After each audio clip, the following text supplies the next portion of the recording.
Good morning student. आज हम लोगों के पास टॉपिक है रेसिस्टिविटी। प्रीवियस क्लास में हम लोग देख चुके थे कि रेसिस्टेंस जो है सो किन किन फैक्टर के ऊपर डिपेंड कर रहा था। उसी के आगे हम लोग स्टार्ट करते हैं रेसिस्टिविटी।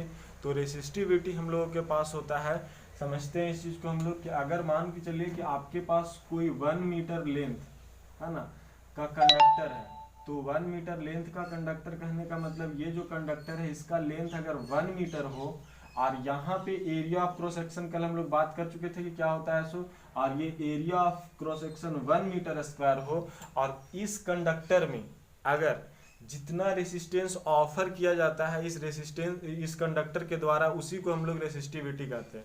समझने के लिए फिर से इसको समझते हैं हम लोग कि ये मान के चलिए हमारे पास एक कंडक्टर है, तो इसका लेंथ 1 मीटर हो और area of cross section 1 metre square हो, तो इस कंडक्टर के द्वारा जितना रेसिस्टेंस ऑफर्ड किया जाएगा या जितना रेसिस्टेंस होगा उसी को हम लोग रेसिस्टिविटी कहते हैं। डेफिनेशन भी कुछ यही लिखा हुआ है कि the resistance of a wire और conductor, the resistance of a wire और conductor of unit length 1 metre and unit cross sectional area 1 metre square, है ना, उसी को हम लोग रेसिस्टिविटी कहते हैं। रेसिस्टिविटी का अगर एसआई यूनिट का बात करें तो ये ओम मीटर होता है, और इसका सैम्बल का बात करें तो इसका जो सैम्बल होता है रेसिस्टिविटी का कुछ इस प्रकार से होता है।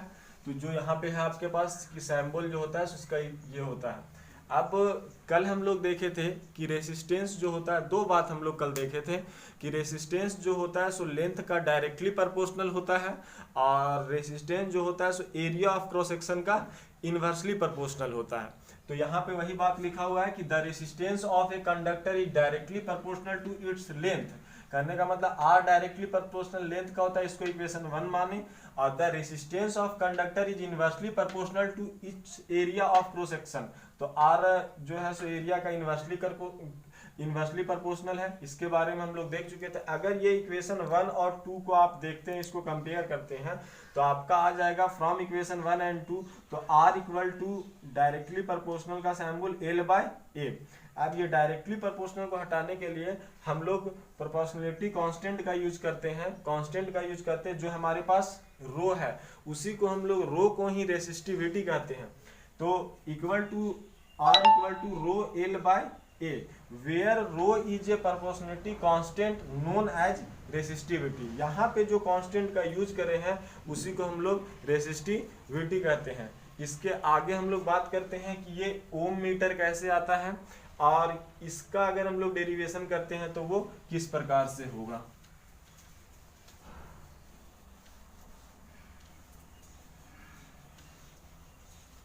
हम लोगों के पास फाइनली जो फॉर्मूला आया है वो हमारे पास आया है R equal to rho L by A। हम बात कर रहे हैं ओम मीटर का, इसका एसआई यूनिट का। अगर यहाँ पे बात करें तो R का रेसिस्टेंस का एसआई यूनिट जो होता है वो हमारे पास ओम होता है। लेंथ का अगर बात करें आप तो इसको आप मीटर होता है, और एरिया का बात करें तो ये मीटर स्क्वायर होता है। ठीक है, अब यहाँ से इस फॉर्मूला में इन सभी वैल्यू को पुट करते हैं तो R equal to rho L by A है। तो यहाँ पे बात करेंगे R का यहाँ पे ओम हो जाएगा, रो L का मीटर और A का मीटर स्क्वायर। ये 1 मीटर से ये 1 मीटर कट जाएगा, इसको अगर क्रॉस मल्टीप्लाई करते हैं तो rho equal two ohm metre. इसी को हम लोग जानते हैं कि एसआई यूनिट जो होता है रेसिस्टिविटी का वो हमारे पास होता है ओम मीटर। क्लियर है। तो इस फॉर्मूला के द्वारा हम लोग इसका कैसे ओम मीटर होता है उस बात को देखें। अब सेकेंड बात, हम लोग इसके डेफिनेशन को समझ लेते हैं कि डेफिनेशन किस प्रकार से इसको रेसिस्टेंस ऑफर करता है। ठीक है, तो यहाँ पे R जो है सो R equal to rho L by A। यहाँ पे लेंथ ऑफ कंडक्टर, अगर L का बात करते हैं तो L को हम लोग लिख सकते हैं कि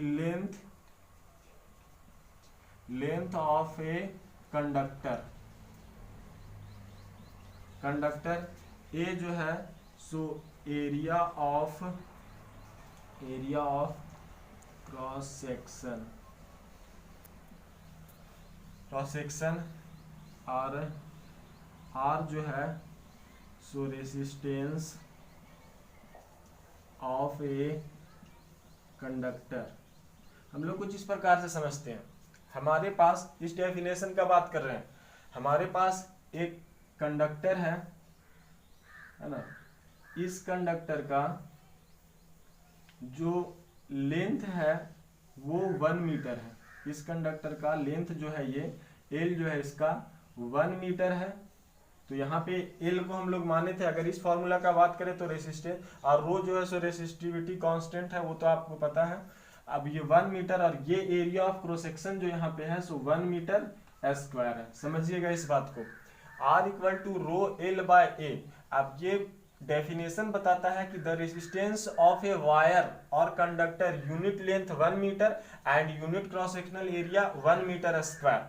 तो यहाँ पे हम लोग इसके वैल्यू को पुट करेंगे, तो R यहाँ पे रहने देते हैं और रो एल हमारे पास कितना है 1 मीटर है ना, और ये हमारे पास जो है सो 1 मीटर स्क्वायर है। ये अगर हमारे पास कट जाता है तो 1 और 1 कैंसिल हो जाएगा आपके पास, तो आर रो इक्वल टू जो आएगा सो क्या आएगा आर आ जाएगा।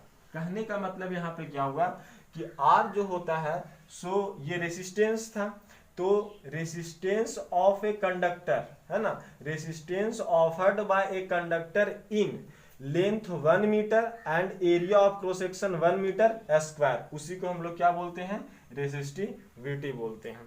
अगर हम लोग बात करते हैं रेसिस्टेंस का, तो रेसिस्टेंस अगर कोई भी कंडक्टर है तो रेसिस्टेंस जो है सो आप इस तरीके से समझ सकते हैं इसको कि फैन है। फैन अगर आप बहुत ज़्यादा देर तक चलाओ तो वो अपने आप में हीट हो जाता है, और हीट होने का कारण उसका ये रहता है कि वो जिस मटेरियल या जिस कंडक्टर का बना हुआ होता है वो उसमें रेसिस्टेंस ऑफर करता है। और रेसिस्टेंस ऑफर करने का मतलब क्या कि ये एक नेगेटिव प्रॉपर्टीज है। नेगेटिव प्रॉपर्टी कहने का मतलब कि वो इलेक्ट्रॉन के फ्लो को रोकता है, और जब वो रोकता है तो उसमें क्या होता है, ये सभी कंडक्टर में पाए जाते हैं। रेसिस्टिविटी जो होता है सो सभी कंडक्टर का अलग अलग होता है, ये इलेक्ट्रॉन के फ्लो को रोकता है, जिसके कारण से ये फैन जो है आपका, वो जब इलेक्ट्रॉन को अपोज किया जाता है तो वो फैन आपका कुछ देर चलने के बाद वो हीट हो जाता है। एक बार फिर से रिपीट कर देते हैं कि रेसिस्टिविटी को हम लोग देखें कि किसी भी कंडक्टर का लेंथ अगर 1 मीटर रहे और area of cross section 1 metre square रहे, तो उस कंडक्टर के द्वारा जितना रेसिस्टेंस ऑफर करा जाएगा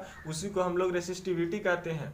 इसका एसआई यूनिट जो होता है वो ओम मीटर होता है। वो किस प्रकार से होता है वो यहाँ पे हम लोग देखें, और R equal to rho equal to R होता है, वो इसका ये डेरिवेशन था, क्योंकि 1 मीटर स्क्वायर में ये 1 metre square area of cross section और लेंथ 1 मीटर, तो उसका वैल्यू पुट करते हैं तो रो इक्वल टू आर आ जाता है। Thank you student.